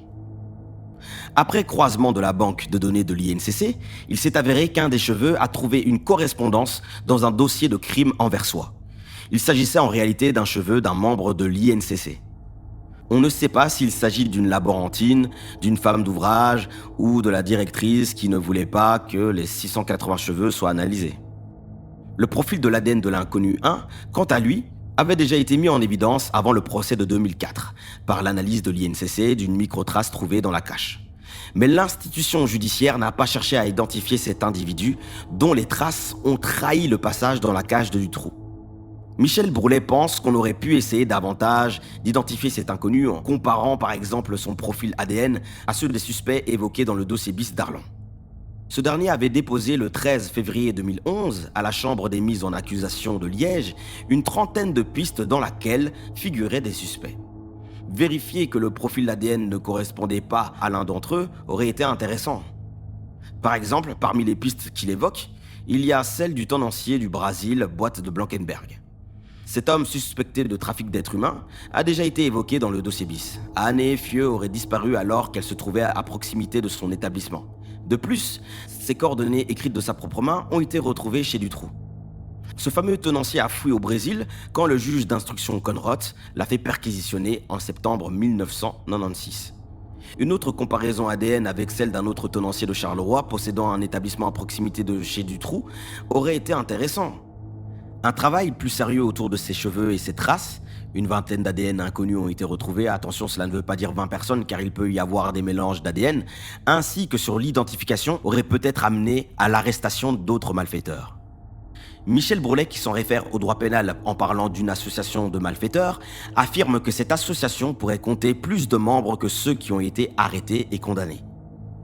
En plus d'avoir largement réduit ses pièces, il a fallu un temps démesuré, à savoir 10 ans, pour réaliser l'analyse d'uniquement 55 cheveux. Le dossier a été classé sans suite. L'impression du procureur Bourlet aujourd'hui est que certains magistrats, journalistes, semblaient soulagés d'en terminer avec ce dossier et qu'ils éprouvaient presque une réjouissance de n'avoir rien trouvé alors qu'il y avait encore des investigations à faire, puisqu'il reste des inconnus à identifier. Donc voilà, je pense qu'à la lecture de cette interview, et encore là je vous ai fait un résumé, j'aurais pu prendre une autre source, mais j'ai trouvé que cette interview était très pertinente parce que nous avons ici affaire à un excellent magistrat, Monsieur Bourlet. Donc voici que Monsieur Bourlet a demandé à ce que des analyses se fassent. Mais malheureusement, donc c'est déjà pour vous dire que tous ne sont pas pourris, tous ne sont pas bizarres, chelous comme on dit. Non, il y a des gens, à l'instar de Monsieur Bourlet, Monsieur Conrot et tout ça, à l'instar de certains policiers, dont je ne citerai pas forcément le nom maintenant. Il y a des gens au niveau judiciaire qui ont voulu faire leur boulot. Mais regardez ceci. Nous sommes ici face à un véritable fiasco judiciaire, un véritable fiasco d'investigation. Je n'ai jamais vu ça. On se croirait dans un mauvais film. Mais c'est grave. Et c'est nous, et je parle au nom de moi-même là maintenant, et c'est nous qu'on veut faire passer pour des complotistes lorsque nous contestons intégralement la thèse de Dutroux, prédateur isolé.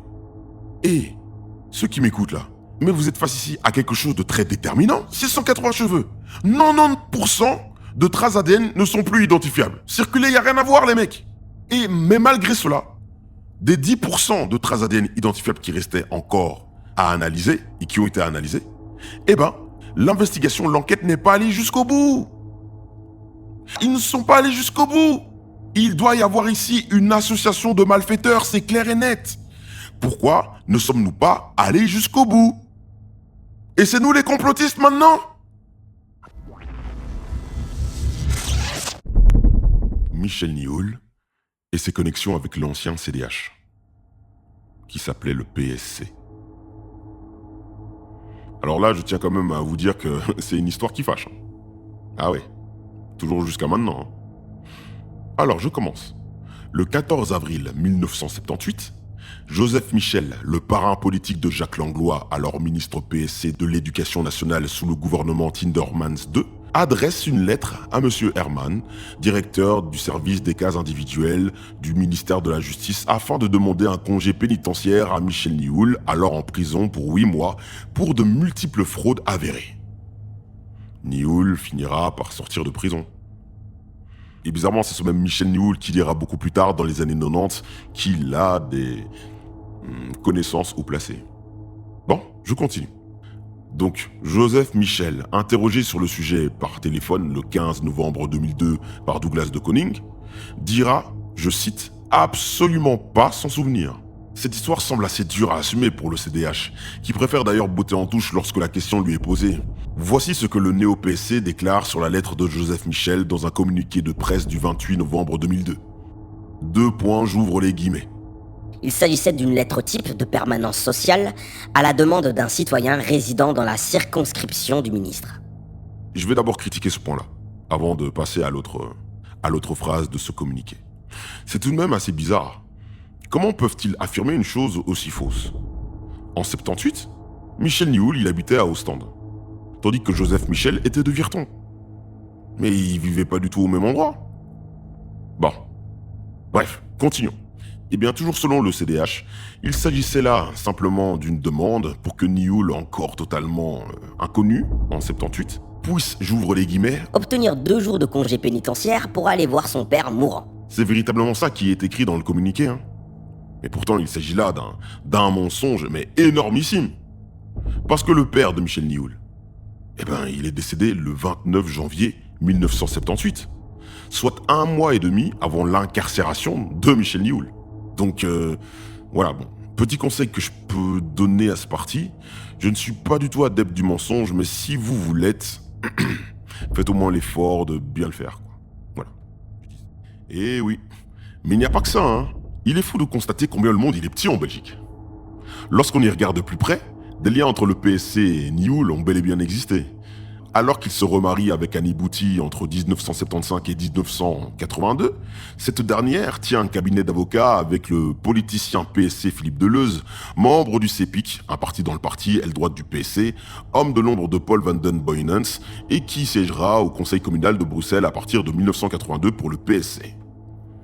Ce bureau, donc loué par Annie Bouty et Philippe Deleuze en 1980, avenue de la Toison d'Or, Bouty et Deleuze le feront décorer par Michel Nioul, au sujet duquel d'ailleurs Philippe Deleuze écrira dans son livre intitulé Dans les égouts de Bruxelles, édition Fun 1999, livre qu'il tentera d'ailleurs bizarrement de se débarrasser, en les retirant des ventes, eh bien il dira de Michel Nioul qu'il ne manquait pas de classe. Alors maintenant continuons. Philippe Deleuze était marié à une certaine Françoise Van Inspen. Françoise Van Inspen, qui elle-même était la sœur d'un certain Jean-Claude Van Inspen. Alors pourquoi est-ce que je parle de Jean-Claude Van Inspen? Vous allez le savoir. Alors, pour vous donner une petite idée de combien Philippe Deleuze était un proche d'Annie Bouty et de Michel Nioul, eh bien il faut savoir que sa femme, donc la sœur de Jean-Claude Van Inspen, était la marraine du fils d'Annie Bouty et de Michel Nioul. Et ce sera pareil pour Jean-Claude Van Inspen d'après Douglas de Koning, qui dit que le 11 avril 1979, Jean-Claude Van Inspen fut choisi parrain de Jean-Michel, le fils d'Annie Bouty et de Michel Nioul. Mais ce dernier n'en dira rien. Alors pourquoi est-ce que je parle de Jean-Claude Van Inspen? Eh bien, ce n'est pas en vain. Ce dernier n'est pas n'importe qui. En effet, il faut savoir déjà, pour aller point par point, il faut savoir que Jean-Claude Van Inspen a été nommé à la magistrature grâce à Philippe Deleuze via un certain André Saint-Rémy. Mais ce dernier, plus tard, en 1997, eh bien, il fut exposé par l'hebdomadaire Télémoustique comme ayant été l'avocat du suspect Hanni-Bouty en 1984. Alors pourquoi est-ce que je vous parle de cela? En quoi c'est grave que Jean-Claude Van Espen ait pu être l'avocat d'Hanni-Bouty en 1984? Eh bien c'est simple. Il faut savoir que en 1997, Jean-Claude Van Espen était à l'époque, mais bon, il a exercé cette fonction durant de nombreuses années, mais en 1997, il fut juge d'instruction. Alors il faut savoir que début 1997, eh bien, le nom de Michel Nioul et d'Hanni-Bouty était cité dans le cadre d'un dossier vieux justement de 1984, dans lequel un témoin, qu'on appelle le témoin X1, Régina Louf, avait donc accusé Hanni-Bouty et Michel Nioul, entre autres, d'avoir participé au meurtre d'une fille que beaucoup d'entre vous ne connaissaient pas forcément, qui s'appelait Christine Vanès, à la Champignonnière. Mais bon, je parlerai plus en profondeur du dossier de la Champignonnière à la prochaine vidéo, puisque je la consacrerai au témoin X, au dossier X. Oui, donc voilà. Et donc, comme je le disais, le nom de Michel Nioul et d'Hanni-Bouty ont été cités dans des PV début 1997.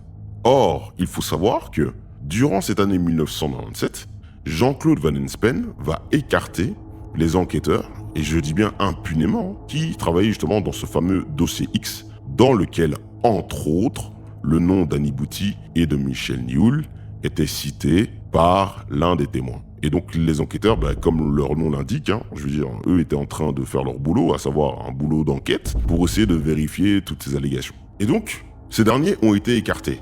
Je dis bien impunément, puisque bien plus tard, il s'est avéré que, malgré les enquêtes disciplinaires formées à leur encontre, malgré diverses pressions judiciaires, ces derniers en sont ressortis juridiquement blanchis. On n'a rien trouvé sur eux. Ils ont fait correctement leur boulot, mais ils ont été écartés. Or, en 1997, les gens ne savaient pas que Jean-Claude Van Espen était un proche d'Hanni-Bouty et de Michel Nioul. Et le fait qu'il n'ait pas dit, vous pouvez comprendre que cela ait pu quand même faire enrager pas mal de personnes. Parce que nous avons ici un juge d'instruction qui a mis des bâtons dans les roues à des enquêteurs qui avaient pour charge d'enquêter justement sur un dossier dans lequel, entre autres, le nom de proche de Jean-Claude Van Espen était cité. Mais ce dernier les a écartés de l'enquête, il me semble, le 22 juin 1997. C'est quand même grave. Et monsieur Jean-Claude Van Espen, comme je l'ai dit au début, a été, manque de peau pour lui, a été exposé entre autres par l'hebdomadaire Télémoustique de fin 1997 comme ayant été l'un des avocats d'Hanni-Bouty. Donc ça veut dire que non seulement, donc d'après les informations que Douglas de Koning nous fournit, non seulement il avait été choisi comme étant le parrain du fils d'Hanni-Bouty et de Michel Nioul, et non seulement en plus il a été avocat d'Hanni-Bouty en 1984, mais en plus, plus tard, qu'est-ce qui pose problème, Je veux dire, déontologiquement, qu'est-ce qui pose problème? C'est que ce monsieur Van Espen a écarté des enquêteurs qui faisaient des recherches sur un dossier où, entre autres, le nom d'Hanni-Bouty et de Michel Nioul était cité dans le cadre du meurtre de Christine Vanès à la Champignonnière. Et ça, c'est tout à fait interpellant, et je pense que ce n'est pas du tout à prendre à la légère. Là, je ne porte pas d'accusation, je parle justement de ce qui avait choqué pas mal de personnes à l'époque, et c'est justement ce qui a valu le dessaisissement de Jean-Claude Van Espen dans le dossier de la Champignonnière, un dossier qui date de 1984, mais qui a été, je vais dire, quelque part relancé par le truchement de ce dossier X de 1997. Mais malheureusement, dossier X qui n'est pas allé jusqu'au bout. Le résultat de l'écartement de tous ces enquêteurs qui faisaient brillamment leur travail a eu, à mon sens, des répercussions énormes sur un dossier conséquent et que très peu de personnes connaissent réellement en profondeur. Puisque justement dans ce dossier-là, dans les dossiers X qui n'avaient au préalable rien à voir avec le dossier de Dutroux, d'ailleurs qui n'a rien à voir à la base, même le nom de Dutroux est cité là-dedans. La différence que là, dans ce fameux dossier X, quand nous lisons clairement tout ce qu'il y a dans ce dossier X, je dis cela justement en faisant référence à pas mal de personnes avec qui j'ai pu parler à ce sujet. Je comprends pourquoi est-ce qu'il ne fallait pas aller, pour certains, beaucoup plus loin là-dedans. Puisque c'était le dossier qui allait sans doute faire éclater la Belgique, voler la vraie face de certaines personnes. Et j'aimerais aussi juste tout simplement vous dire une chose, mais qui n'a plus rien à voir avec le PSC et Nioul. Mais toujours à ce sujet en fait, puisque j'aborde justement le sujet de ce dossier X, ce dossier qui était justement géré par la 3e SRC de Bruxelles, c'est-à-dire des gendarmes de Bruxelles. Il faut savoir que Michel Nioul était un informateur de la BSR de Bruxelles. Imaginez-vous que des gens travaillant à Bruxelles, dans un dossier dans lequel le nom de Jean-Michel Nioul est cité, ces personnes-là font des enquêtes justement, entre autres, sur la véracité d'un témoignage incriminant une personne. Et que cette même personne-là soit un informateur du service de gendarmerie auquel vous appartenez. Et ça, vous ne le savez pas. Mais vous vous en rendez compte beaucoup plus tard. Vous trouvez ça normal? Est-ce que vous trouverez ça normal? Voici des gens qui font honnêtement leur boulot, à qui on confie un dossier, à qui on confie une mission, qui consiste à vérifier les témoignages de X et Y personnes. Voici que ces personnes qui étaient en train d'interroger des personnes qui accusaient Michel Nioul d'avoir participé, qui étaient suspectées à l'époque, d'avoir participé au meurtre de Christine Vannès à la Champignonnière, eh ben voici que ces gens n'étaient même pas au courant que ce même Nioul était à l'époque, et ce que je dis c'est formel, ce n'est pas une invention, était à l'époque informateur de leur même service, à savoir de la gendarmerie de Bruxelles. Donc, cette information devait être détenue par quelques personnes, dont des supérieurs hiérarchiques. Là, c'est sûr et certain. C'est grave. C'est très grave. Le juge Langlois qui a remplacé Conrod vient lui aussi du PSC. Parce qu'avant 1993, donc avant qu'il ne devienne magistrat, il était avocat et politicien PSC. En 88, il devient élu au conseil communal d'Étal, dans la province du Luxembourg, où il est devenu chef de groupe dans l'opposition. Et ses membres de groupe d'ailleurs disent de lui qu'il était le protégé de l'homme fort de la région, Joseph Michel, celui dont on a parlé au début. D'ailleurs, Joseph Michel a fait élire Jacques Langlois comme président d'arrondissement de sa propre commune de Virton en 1990, avant de le faire nommer dans la magistrature 3 ans plus tard. À la période durant laquelle Jacques Langlois est juge d'instruction, eh bien, Nioul est blanchi par les médias le 12 septembre 1997. Il a participé au palais de justice de Neuchâtel à une réunion avec des journalistes de la RTBF au nom de la loi et l'hebdo Le Soir Illustré. 5 jours plus tard, à savoir le 17 septembre 1997, un documentaire sort présentant un Nioul blanchi de tout soupçon dans l'affaire du trou. En fait, il faut bien savoir que cette émission au nom de la loi du 17 septembre 1997, eh bien, marquera le commencement de la fracture entre les médias soutenant Nioul et les autres, à savoir De Morgan, Oumo, Journal du Mardi, etc. Comment expliquer autant d'écartements d'enquêteurs et juristes dans ce dossier? Eh bien, décidément, c'est la deuxième fois de sa carrière que le juge Conrod est dessaisi de ses fonctions. La première fois, c'était en 1994, dans le cadre de l'enquête sur l'assassinat d'André Cols, cet homme politique du PS liégeois. Son enquête, d'ailleurs, au sujet de Cols, sur les titres volés autour du cabinet Van der Beest, l'ont poussé vers des pistes dont certaines s'avèreront confirmées des années plus tard lors du procès Cols. Mais bien sûr, comme c'est le cas pour les parents des victimes de l'affaire du trou, les membres de la famille Cols déplorent que le procès ne soit pas allé plus en profondeur. Peut-on donc légitimement penser que son écartement de l'affaire du trou a été une grande perte? Eh bien, je crois que oui. Jean-Marc Conrod croyait en la thèse du réseau. Et d'ailleurs, les parents des victimes sont-ils fous pour ne pas croire en la thèse officielle déversée partout dans les médias? Certaines mauvaises langues diront que c'est le poids de la tristesse qui les font croire pareil scénario. Mais je ne suis pas du tout de cet avis. Déjà, j'ai pu vous parler de 2-3 trucs, à savoir les résultats des autopsies des fillettes, ensuite les traces d'ADN, les morts bizarres. Et d'ailleurs, au sujet de témoins qui sont morts autour de l'affaire du trou, je consacrerai encore une autre vidéo parce qu'il y en a énormément. D'ailleurs, je rappelle que le titre du livre de Douglas de Koning en dit long. 30 témoins disparus. 30 témoins disparus. C'est tout de même grave. Même Maître Magnier, pourtant avocat du Dutroux en 2004, dira ne pas croire en cette thèse du criminel isolé, et même ne pas croire en tout ce que dit son client. C'est dire à quel point il faut être crédule et ignorant du sujet pour croire en une telle thèse farfelue. Car en effet, et la question se pose, si l'affaire dite de Dutroux était si simple à régler, comment pouvons-nous expliquer autant de mises à l'écart d'enquêteurs qui faisaient sérieusement leur travail, et dont les enquêtes disciplinaires ou préliminaires n'ont jamais pu déterminer un quelconque manquement à leur devoir? Alors bien évidemment, dans ce documentaire, je ne vous ai pas parlé de toutes les personnes mortes autour de cette affaire. En effet, c'est tout de même bizarre de voir autant de personnes qui tombent comme des mouches, qui ont des crises cardiaques, accidents de voiture presque simultanément entre 95 et 97, voire 98, et dont souvent les derniers contacts ont été avec soit des journalistes ou des policiers, auprès desquels ils disaient qu'ils avaient des informations sur la disparition des fillettes. Je vous ai pas parlé par exemple de José Stepp qui est mort le 25 avril 1997, et qui a été enterré comme un chien. On n'a fait aucune autopsie sur lui, rien du tout. On a dit que c'était une mort subite. José Stepp avait contacté un journaliste du nom de Casper Naber, qui était journaliste pour un journal qui s'appelait Het Nieuwsblad. Ben, il lui confie quoi? En avril 97 justement, le mois où il est mort comme par hasard. Il lui dit, écoute, je suis en possession de cassettes dans lesquelles on peut voir Dutroux et d'autres personnes en train de violer des gosses. Je veux te confier les copies. Eh bien, ce monsieur, il est mort et enterré comme un chien, à Marchais-nos-Ponts. Eh bien, on avait retrouvé du Rohypnol dans son appareil respiratoire parce que le gars, il était asthmatique. Eh bien, on a retrouvé du Rohypnol dedans. D'accord? Comment peut-on expliquer ça? De toute façon, je vous ai dit que dans ce dossier, il y a tellement d'incohérences. On retrouve une quantité énormissime de cyanure dans le corps d'un homme, Bruno Tagliaferro. On l'enterre, circulé, il n'y a rien à voir. On n'a pas fait d'autopsie, on n'a pas fait de prise de sang. on s'en fout, allez, c'est comme si, c'est comme ça. Voici une personne, José Stepp, on retrouve dans son appareil respiratoire du rohypnol, une drogue qu'utilisaient énormément les violeurs, et bam, circuler, il n'y a rien à voir. Le mec, il a été enterré à une vitesse grand V. Mais c'est incroyable. On est où ici?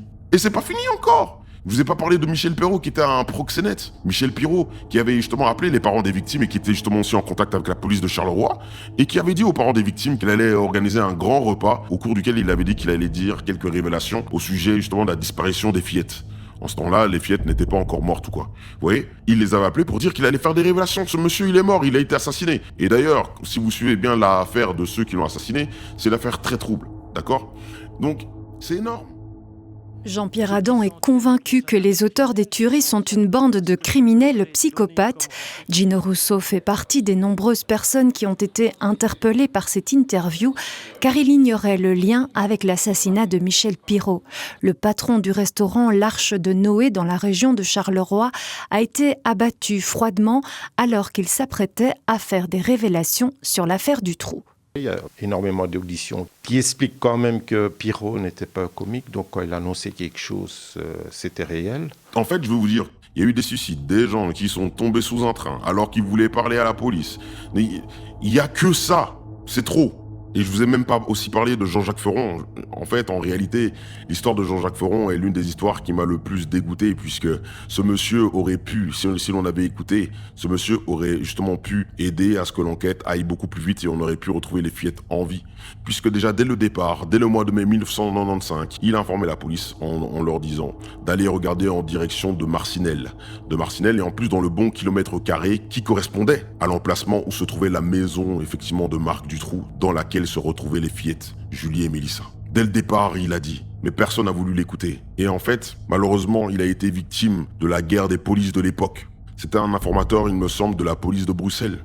Mais le problème, c'est que, étant donné que c'était un infiltré donc du milieu pédocriminel, donc évidemment, il était en contact avec des pédocriminels, d'accord? Mais à un moment donné, il a eu un problème avec la police de Louvain, qui l'a mis en prison, alors qu'il semblait être sur une très bonne piste. Et quelle était cette piste? Eh bien, c'est simple.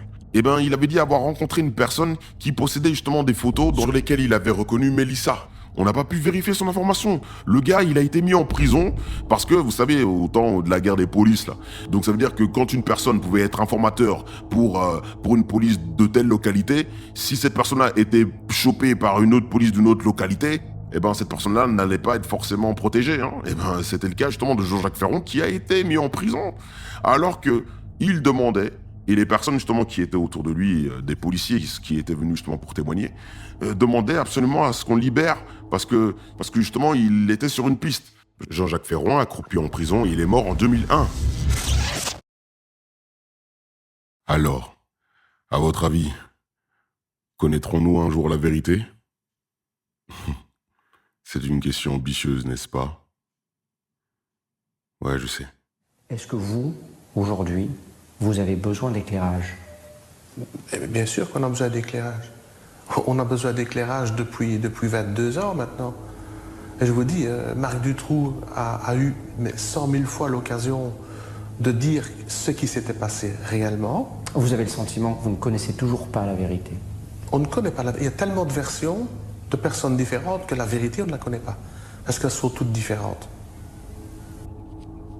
Oui, mais le problème de la cache est un problème très important qui montre que cette instruction a des acquis qui sont, dont les bases ne sont pas bonnes. En fait, on parle d'une construction qui vacille.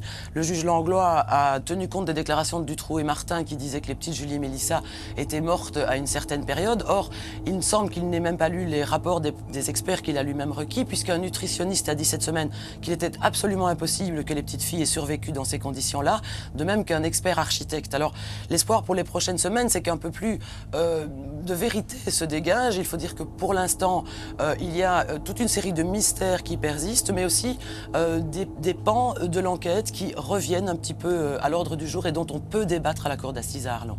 Et s'agissant de la cage de savoir notamment... Bon, il est vrai que j'ai tout de même dit pas mal de choses à charge de Monsieur Langlois. Mais bon, il y a quand même de quoi. Hein. En effet, je ne comprendrai toujours jamais comment ce dernier a pu persister dans son idée du trou prédateur isolé alors que cela coule de source que ce dernier faisait partie d'un réseau polycriminel. Cela coule de source. Mais bon, bref. Ce que je veux quand même dire à sa décharge, c'est que ce dernier devait gérer beaucoup de dossiers, plusieurs dossiers. En effet, il faut savoir préalablement que Neuchâteau devait gérer la disparition de Laetitia Delay.